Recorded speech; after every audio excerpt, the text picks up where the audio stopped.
Massive news in GME land today. We saw a huge run up in price and a ton of catalysts that we are going to talk about today. First thing, Ryan Cohen, Justin.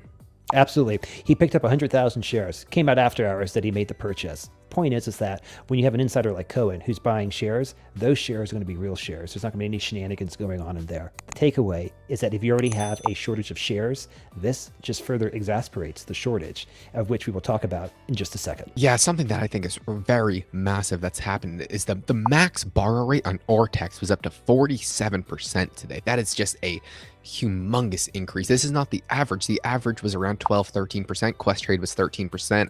Interactive Brokers was around 12%. But this is for one counterparty. They're making them pay 47%. And let's say you're a unknown Mayo enthusiast loving market maker, and your counterparty saying, whoa, Mr. Griffin, I'm sorry. I see a lot of risks here. I'm no longer just going to let you borrow 100,000 shares at whatever. I'm going to have to jack up the premiums. If you want this, I'll lend you the shares, but it's going to have to be at 47%. And this is very big news. The milestones that we are seeing are just humongous increases. In the January 21 sneeze, we saw on Questrade get all the way up to 90%. The average on Vortex was about 30%. So even for one counterparty, we're seeing above that today. But this is just the beginning. So we want to just see the increased numbers of this. Absolutely. And the way I would focus on this is don't necessarily focus on what the actual number is from Ortex or Questrade or whoever. I mean, of course, pay attention, but don't get too wrapped up in it. Rather, focus on the delta, focus on the change. Are the numbers going up? Are they going down? Are they staying the same? If they are changing, what's the rate of change? Is the rate of change increasing, staying the same, whatever? My big picture, the way I try to think about this is that the people who are short have, these various exotic, complex, and sophisticated ways of dealing with this stuff. The problem is that the more you overtake the plumbing, the easier it is to stop up the drain, which means that these systems that warehouse and manage the short position, it might be able to deal with one or two bumps along the road, but it's not very resilient. It's not very anti-fragile. So if you have this combination of things, perhaps maybe you have Ryan Cohen's buy-in, which will take away shares from the open market. Suppose you also have ETF rebalancing. Suppose you have FTDs that have to be netted out. Suppose you have any countless of things that come up. If it's just one or two things, the system might be resilient enough. That is, the short warehousing system might be resilient enough to handle it. But if you have multiple things coming in, this seems a lot like what happened back during the sneeze of January and February of 21, where one or two things, fine. Multiple things, it overwhelms the system. And this is, I think, what everyone's been waiting to hear. If you see volatility continue to increase, like volatility increased today, so GME gaps open, I think Pifa was talking about, 180 or so tomorrow or whatever, right? But if GME gaps up, you suddenly have a volatility problem. If volatility shoots up, I believe this is what will trigger a Volga-Vanna squeeze, which was just going to throw fuel onto the fire. This, in turn, will send the price up. Sending the price up means that the options, and more on that in a second, but more options are drug into the money. The more options that are drug into the more money, the more the option market makers have to buy in to manage their delta risk. So basically you're looking at the onset, or perhaps lighting off of perhaps the onset of a gamma ramp that's going to come from that.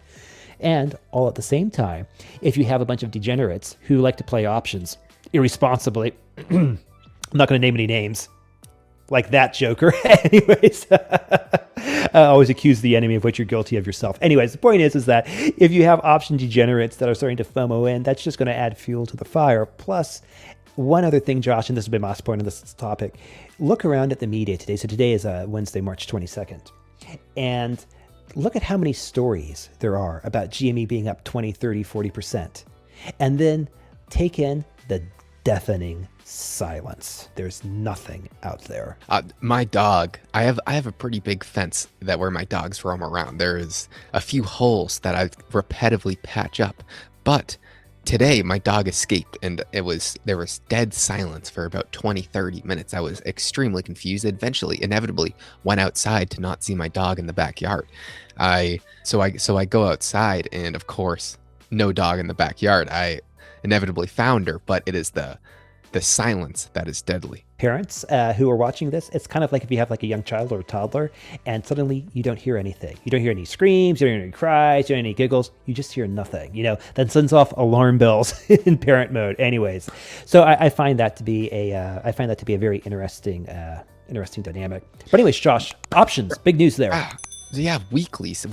This was a big portion of what the run up during the last news was. There was massive weekly buy-ins. The open interest on the weeklies happens to be 69,969. Is that 69? Oh, there's two 69s in there. Ironically enough, yes, but the 17,000 increase today, this was a big portion of just FOMO. And this is what we really need, because what's going to happen? We see massive call buying. This is going to put more delta pressure on. If these close in the money, that's going to put extreme pressure. Let's say a decent portion of those gets exercised, more shares are needed. It is just going to then, what happens with the next option change once those start to get in the money? It's just this feedback loop, what Justin was saying before. But we actually started to see the price movement today and the options showing it, because people are buying these weeklies, and that is very, very good news. Yeah. And the other thing too, I would say, is that if you go back to, what was it, Josh, the 28th of January or whatever, the Friday, that Friday when you saw the big run up, if people didn't cash settle then, like in alternate universe land, I'd be very curious to see what would happen, because that actually might have been the gamma squeeze. We actually have to deliver these shares, and we don't have these shares. And moreover, the market is so thin, we can't find real shares. So I don't know what will happen this time around, but if you have people FOMOing in, and if that creates the gamma ramp that sends the price up, and if people are clever enough to think back to last time we were here, let's just say circa late January 2021, and they say, you know what? I don't want to cash settle. I want my shares. That is particularly interesting, at least from my perspective. Yeah, that's pretty much all that's going on today, but we'll see what happens with I'm very interested when this video is live. It will be Wednesday, and who knows what the price movement will look like. Yeah, to wrap this all up, there's a bunch of stuff going on. What I'm really interested tomorrow, Wednesday, is what is that price action going to look like? Are we going to gap up, and then let's say the price runs followed by some halts, maybe the gap up halt, something like this, or are we just going to get slammed? If we get slammed tomorrow, then there's some things to look at, but I don't know. It seems like the FOMO is starting to come back with these weekly buy-ins, and that is very good news. But consider this, Josh, like when it comes to the slamming, like this is a gut. This is a gut feeling. So in other words, the source is my ass for whatever it's worth, or whatever it isn't worth.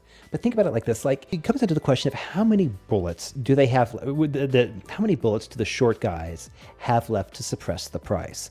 And if they're down to the last few bullets, for example, if they can't go back to the ETFs because the ETFs are currently rebalancing, then maybe their go-to way to keep the thing down, it's going to blow apart.